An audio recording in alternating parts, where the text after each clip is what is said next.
Ada sosok bayangan hitam tinggi besar, matanya merah, berbulu. Setiap malam itu kadang ya sering suara pintu, kadang pernah itu kayak genteng dilempar, kayak batu itu. Ya mungkin karena itu ya, kan kita berdampingan dengan sosok seperti itu sudah terbiasa. Jadi jenengan ini memang sudah terbiasa hidup di tengah hutan ini, ya boleh dibilang hidup berdampingan dengan genderuwo kan gitu ya.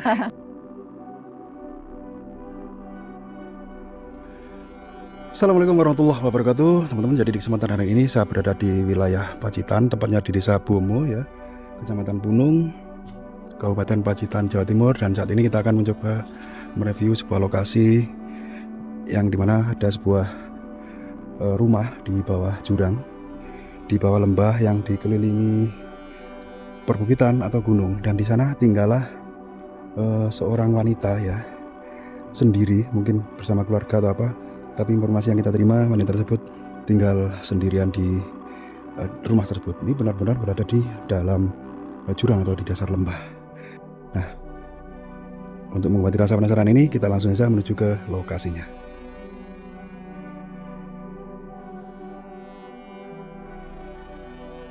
Untuk mempersingkat waktu, kita sedikit cut videonya. Kita sudah sampai di lokasi rumahnya tuh, teman-teman.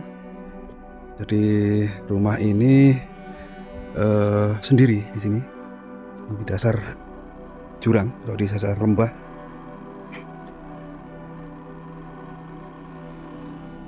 Terlihat di sana ada jemuran baju, itu menandakan bahwa ada penghuni dari rumah ini.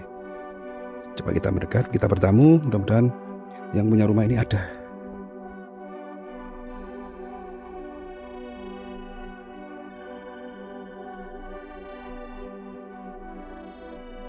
Kayaknya ini tutup ya, mungkin lagi istirahat atau lagi apa. Kita coba bertamu ya, kita lihat apakah ada orangnya. Assalamualaikum.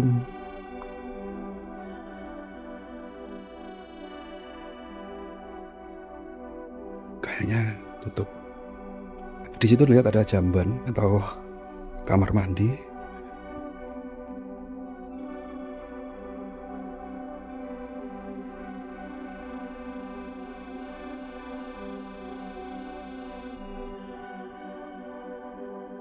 Assalamualaikum. Waalaikumsalam.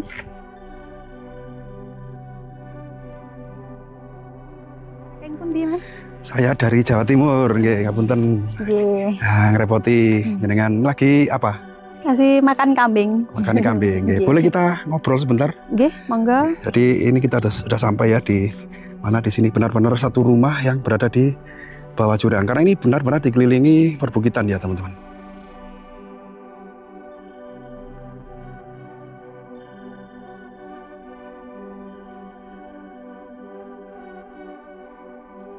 Oke, saat ini nyun ngapunten, saya minta maaf karena sudah apa namanya ya, lancang ya datang ke sini karena kita mendapat informasi bahwa ada di perkampungan Desa Bomo ini, Bomo ya, Desa Bomo Punung ya. Nggih.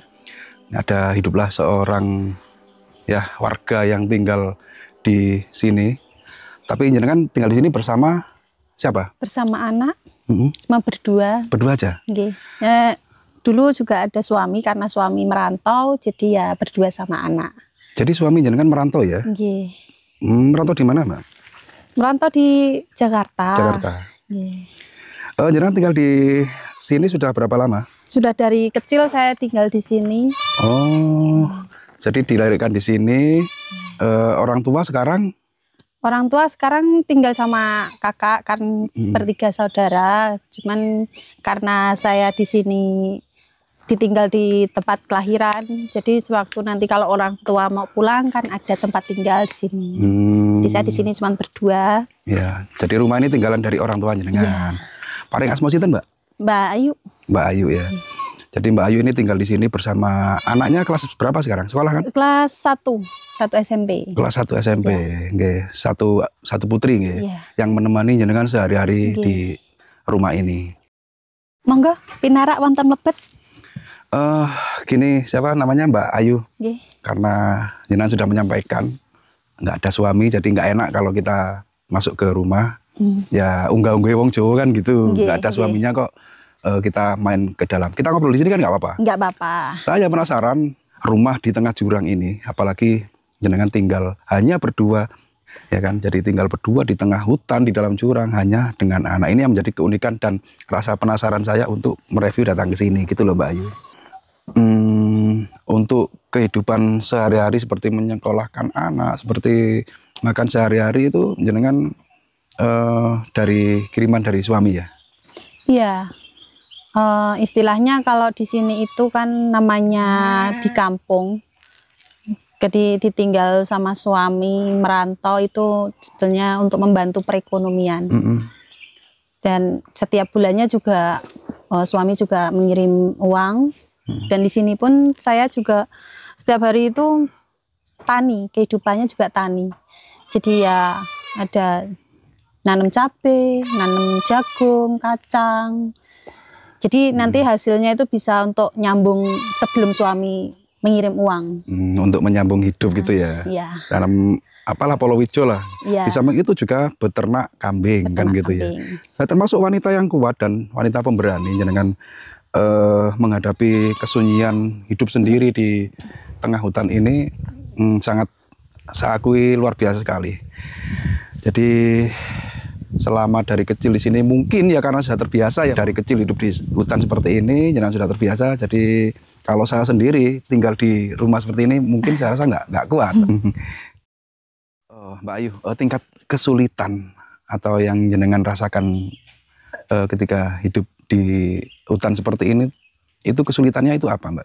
Kesulitannya ya kalau kita pas ya namanya hidup di tengah hutan sendiri itu ada rasa takut pasti. Cuman kan ya namanya kehidupan kita kalau mau cari tempat yang pemukimannya, penduduknya yang banyak atau fasilitasnya yang mungkin pindah tempat, itu harus ya berpikir dulu cari fasilitas tempat yang nyaman. Mungkin di sini itu ya mungkin karena yang pertama fasilitas jalannya. Jadi kalau untuk akses jalannya itu ya cukup lumayan jauh. Kalau ke pasar juga jauh ya Mbak? Ya lumayan. Lumayan jauh ya. Lumayan jauh. Terus kalau di sini kalau pas ada hujan angin gitu kadang sendirian juga takut. Pernah ya namanya manusia Mbak. Iya. Pasti perasaan merinding tuh ada. Iya gitu pasti ya. ada. Mbak Ayu, saya akan sering keliling ke berbagai daerah juga kita temui orang-orang kampung, orang desa ya. Rata-rata ngapunten ya kalau orang desa itu kan biasanya pakaiannya itu ala kadarnya. Ini kalau saya lihat kita datang sudah pakaian rapi. Ini sehari-hari seperti ini. Ya untuk sehari-hari kita tuh sebagai mungkin kalau orang dibilang mungkin kalau ditinggal suami itu mungkin ya nggak bisa dandan atau apa berpakaian yang kurang rapi itu kan. Tapi kalau di sini saya itu bukannya untuk mungkin berpikiran yang enggak. Di sini saya harus gimana ya namanya orang di kampung itu kita harus jaga kesopanan. Kerapian, nggak harus orang kota yang harus rapi, harus bersih. Walaupun di kampung kita harus jaga kebersihan juga, kerapian juga. Jadi sehari-hari jenengan memang selalu seperti ini, pakai hijab itu mungkin untuk martabat suami, ngoten nggih. Menjaga supaya tidak ada omongan-omongan aneh dari orang-orang yang tahu yang datang ke sini gitu ya. Kalau kita lihat juga Mbak Ayu ini juga diplomasinya bagus. Bahasanya intel apa ya keren lah. Sepertinya pernah mengecam sekolah di jenjang pendidikan mungkin sarjana kah? Enggak, saya dulu juga pernah lulus sekolah. Kalau dulu sekolahnya SMP. Karena fasilitas kendaraan cukup zaman dulu untuk fasilitas kendaraan itu jarang ya, makanya susah. Jalan gitu ya sekolahnya? Jalan ya, jauh dari sini sekitar 8 kilo. Jadi lulusan SMP? Lulusan SMP. Tapi bagus loh cara berbicaranya, seperti kita sempat curiga ini jangan-jangan orang yang punya pendidikan sarjana atau pernah mengecam di universitas kan gitu. Tapi SMP ya Mas? Lulusan SMP. Tapi karena memang kemauan yang kuat dan IQ yang tinggi, jadi nyambung, kita ajak ngobrol gitu, nyambung gitu loh. Padahal orang Apunten orang dusun nggih. Kalau di sini itu ada Gunung Semut sebelah sana juga. Terus di sana itu juga ada gunung. Intinya dikelilingi pegunungan lah sini. Iya. Ya. Terus lahan-lahan yang di sana itu punya jenengan juga ya? Enggak, itu udah lahan orang. Oh, jadi lahan jenengan yang ini sama depan itu tadi. Cuman ya enggak besar, Mas. Di sini cuma berdampingan dengan lahan orang. Iya, tapi kalau ini punya sendiri nggih? Iya. Kalau untuk tanah ini kan ikut gunung ya. Biasanya di daerah lain tuh gunung itu ikut perhutani atau apa. Kalau di sini kepemilikan dari tanah ini? Oh, ini tanahnya itu tanah pajak, jadi udah ada sertifikatnya. Sekarang kan udah ada perbaruan untuk sertifikat baru. Jadi memang udah ada sertifikatnya. Walaupun jauh dari pemukiman, jauh dari akses jalan, tapi kebanyakan sertifikat tanah di sini. Kalau saya lihat rumah jenengan juga ada antena parabola, juga ada kabel listrik. Untuk saluran listrik sendiri jenengan pasang sendiri atau gimana, Mbak? Enggak, kalau untuk listriknya ini nyalur dari sana, dari jalan sana. Jadi nyambung ke itu. Ke tetangga yang ada di sebelah. Yang di ujung sebelah jalan. Di sebelah jalan sana tadi. Lumayan jauh juga ya. Iya. Kalau untuk jaringan internet sendiri ada nggak di sini? Kalau internet di sini ada, tapi karena nggak terlalu bagus untuk sinyalnya. Karena ada kayak itu gunung-gunung, jadi nggak terlalu bagus. Ada tapi kurang kuat. Iya, kurang kuat sinyalnya. Iya. Mbak Ayu, suami jenengan merantau di Jakarta. Pulangnya itu kira-kira berapa bulan sekali atau gimana? Kalau untuk pulangnya itu nggak tentu. Jadi kadang kalau pas dapat rezeki, ya mungkin pulangnya cepat. Kendalanya kan sekarang kan kalau untuk perekonomian itu nggak menentu. Jadi untuk 3 bulan pulang, kadang kalau lagi ekonominya lagi nggak ada, kadang 5 bulan pulang. Berarti tergantung rezeki yang beliau dapat gitu ya? Iya. Kalau dapat rezeki banyak baru pulang. Iya. Tapi kiriman kan selalu datang toh? Untuk kiriman selalu. Tiap bulannya gitu ya? Tiap bulannya. Karena jika menyekolahkan anak dan untuk kebutuhan jenengan kan gitu ya. Kalau untuk kebutuhan air minum, untuk mandi itu ini kan di gunung. Itu sumbernya dari mana ya Mbak Ayu? Itu kayak ada sumur kecil. Jadi kalau di sini untuk pam itu nggak berani pasang karena harus pakai pipa yang panjang. Jadi untuk sumur. Iya. Cara mengambilnya ditimba gitu ya? Iya, ditimba. Dan itu plus untuk air minum juga untuk mandi, kebutuhan sehari-hari. Iya. Sebagai warga Indonesia ya, Mbak Ayu ini kan termasuk orang Indonesia kan ya, punya KTP tentunya ya. Ini untuk bantuan dari pemerintah, program pemerintah seperti sembako, PKH gitu, jenengan juga dapat? Kalau untuk PKH saya nggak dapat, tapi kalau untuk sembako saya pernah dapat dari pemerintah, dari desa itu pernah dapat sembako. Sampai sekarang? Sampai sekarang itu sudah lama sekali. Sudah lama sekali nggak dapat? Ya, lama sekali nggak dapat. Berarti lupa dong. Lupa dikasih lagi gitu ya? Iya. Seharusnya PKH dapat loh, kan jenengan punya anak sekolah. Itu program keluarga harapan kan itu jenjangnya sampai SMA toh, baru dicabut. Nah ini mungkin pemerintah lupa atau pura-pura lupa kan dari aparat terkait kan gitu ya. Ya mudah-mudahan nanti dapat lah. Iya. Anak jenengan ini sekolahnya di wilayah mana? Daerah sini aja? Areanya di SMP Bunung itu sekitar 8 kilo dari sini. 8 kilo 8 kilo. Untuk akses fasilitasnya mobil angkutan. Jadi jalan kaki menuju ke jalan raya sana. Terus lebih ya 1 kilo jalan kaki. Ini baru nunggu angkutan umum itu baru ke sekolah. Bareng-bareng sama teman-teman yang lainnya. Memang seperti ini ya keseluruhan ya, hampir semuanya ya? Iya. Jadi anak-anak yang berangkat sekolah itu difasilitasi itu bayar angkot itu? Iya, untuk bayar naik angkotnya. Oh nggak gratis ya? Enggak, fasilitasnya bayar. Jadi untuk pulang perginya itu bayar untuk angkotan itu. Berapa itu bayarnya Mbak Ayu? Kalau untuk anak sekolah itu 14.000. 14.000? Iya. Satu kali jalan atau PP? Oh PP. PP? PP.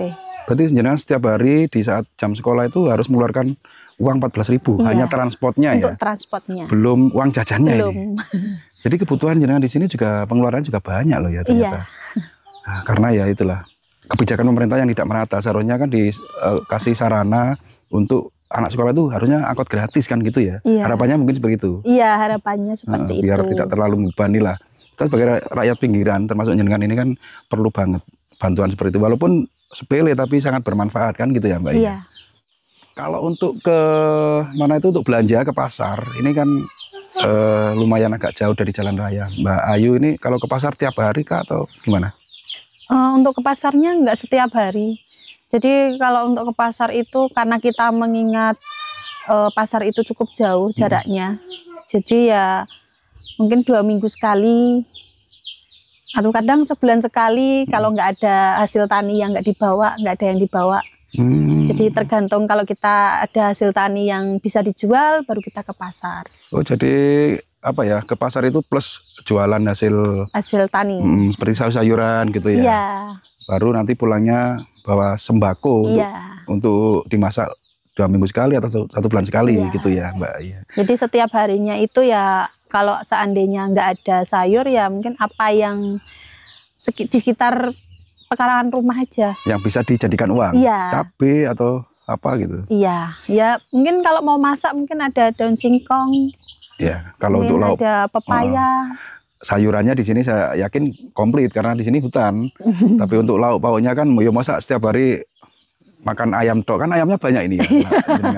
Ayamnya kan banyak. Iya. Tapi mungkin ya sudah jenuh ya orang desa seperti ini masak daging ayam itu sudah apa ya? Paleh ya, mungkin ya, kemblengeran kan gitu.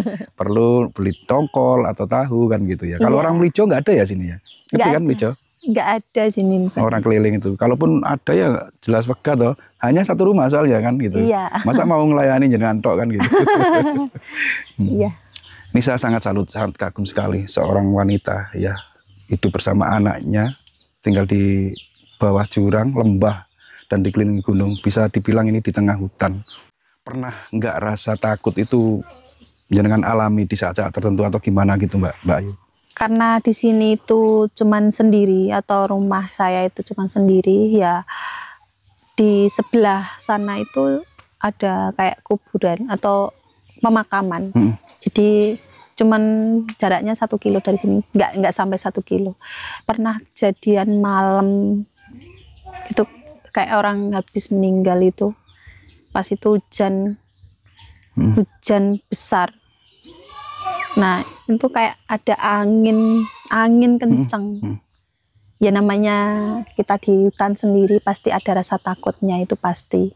Ya entah itu ya kalau orang meninggal itu dulu semasa hidupnya kenapa nggak tahu ya, karena hujan campur angin besar gitu. Jadi kayak angin itu kayak puting beliung gitu loh, muter-muter sendiri itu. Jadi kejadian seperti angin puting beliung itu terjadi di malam hari, di saat hujan deras itu ya? Iya.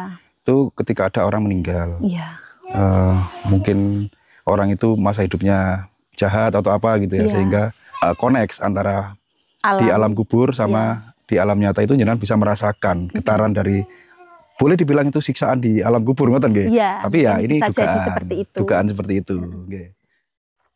Pernah suatu malam itu kambingnya itu kayak ribut sekali.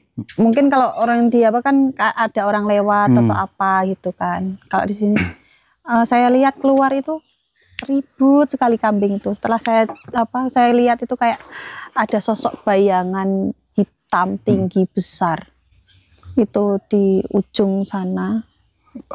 Jenengan melihat itu, jenengan sempat mendekat atau melihat dengan jelas seperti apa posturnya? Karena saya saking ketakutannya itu saya nggak sempat harus lebih dekat, lebih detailnya. Karena panik saya sendiri. Itu sosoknya itu saya dekatin itu kayak berbulu lebat, tinggi besar. Kayak genderuwo atau apa itu istilahnya. Kayak genderuwo ya. Belum pernah saya lihat sebelumnya. Saya baru lihat sosok seperti itu, wujudnya itu baru itu. Matanya merah, berbulu. Ya, pengalaman seumur hidup saya baru pertama kali saya lihat seperti itu. Dan jenengan menyimpulkan itu adalah sosok genderuwo ya? Iya. Tengah malam itu kadang sering kayak terdengar suara orang ketok-ketok pintu. Tapi nggak saya latihanin, nggak saya bukain pintu.